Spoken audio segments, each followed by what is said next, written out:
Bata pa ang akong bana, pero inigduot, malukot na. Wa gyudi ay sa edad DJ Sam ang performance sa kama. Kay nakauyaban kog edaran kaniadto, maayo pa man.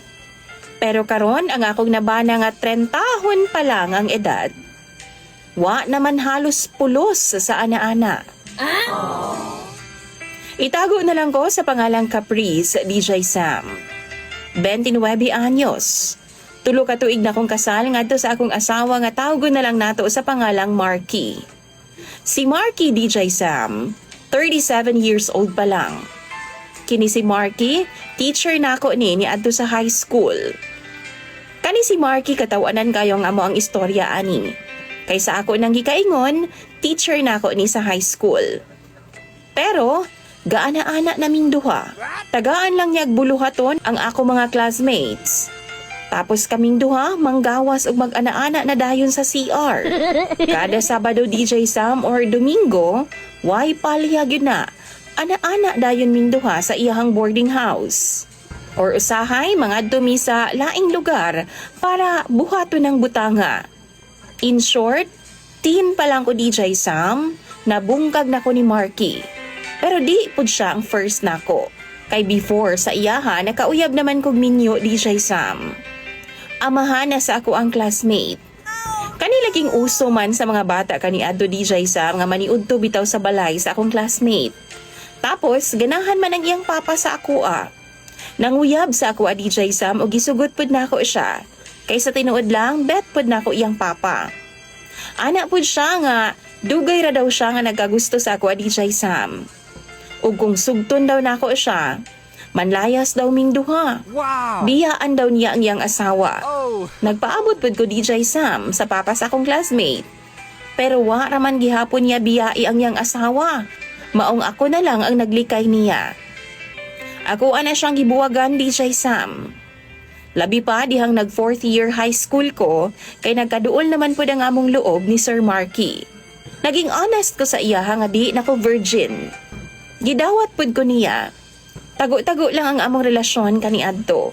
Kay bawal man magkarelasyon ang usa ka teacher ngadto sa iyang estudyante.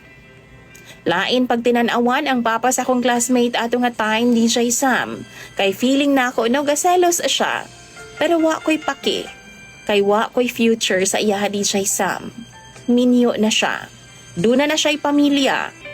Pila ka tuig nga gibuhat namo ni Marky hangtod nga nag-college na lang ko DJ Sam.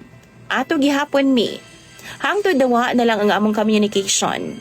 Nakagraduate ug nakatrabaho na ko sa kumpanya sa syudad DJ Sam.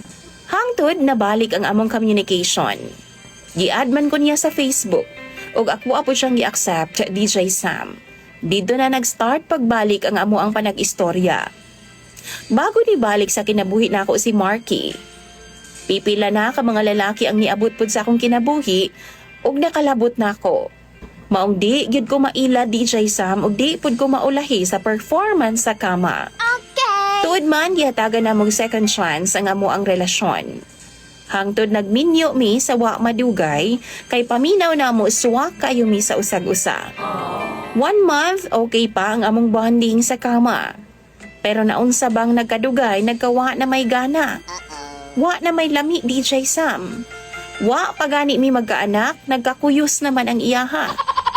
Kana ganing buhi pa og bata pa ang tag-iya pero ang iyaha naguna-una nagkalipong og kamatay. Unang dasok pa lang DJ Sam. Aksyon nagkalukot og lupaybay ang iyaha. Sige na lang siya pangayog pasensya sa akwa DJ Sam. Kay ana pa siya, wa daw kaayo siya'y gana. Pirmi na lang di ay. Sa usa ka semana DJ Sam, kausa na lang mi mag-ana-ana. Pero wa daw siya'y gana. Di pud siya diabetic. Kay normal man ang iyang sugar. Pero iyahang bunal dili normal. Gusto na baya ko mag-anak unta DJ Sam? Pero unsaon man ni nga pirmi naman lang luyat. Inigdasok daw naa na may mubangil DJ Sam. Ang ihang panit ngas ka ng kunuta. Kay luya naman kaayo iyaha. Taga gusto na lang nako DJ Sam mangayo siyag sorry. Seriously? Kay lutay iyaha. Ganinang kadlawon gihiling nako kay wedding anniversary baya namo. Pero Diyos ko, DJ Sam, mura jud in taon og naligsan og pison sa kalata ang iyaha. Naglibog na ko, DJ Sam. Katilawon na kaayo ko og lain. Labi na karon, DJ Sam, kay na ako'y ka-chatmate. Hot kaayo siya. Minyo na gudpod, ug lami kayo patulan. Kay dili naman jud makahatag sa responsibilidad ang akong bana sa akoa. Tan-aw ninyo, reasonable ra ba ko? Comment lang daw mo bi sa inyong mga suggestion sa comment section. Magpaabot ko kay ako ng pambasahon. Daghan pud kayog salamat, DJ Sam, sa imong pagbasa ning akong istorya ug problema sa imong programa. Imong sender o follower, Caprice.